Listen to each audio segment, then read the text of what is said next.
This guy was depressed. I immediately called my respiratory therapist, immediately called the charge nurse.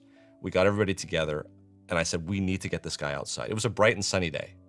How are we gonna get this guy outside? 35 liters, 100%. My respiratory therapist, Kim, managed to put a couple of oxygen tanks together, and we were able to get this guy into a wheelchair, and we wheeled him outside. And he told me this weeks later, but he says, you know, that first day that you got me outside in the sun, because we did this for like 7 days in a row, he said, that felt so good. He, after just one day, dropped down from 35 liters to 15 liters. 15 liters of oxygen, and then down to 12, and then down to 8 the next day, and then down to 5.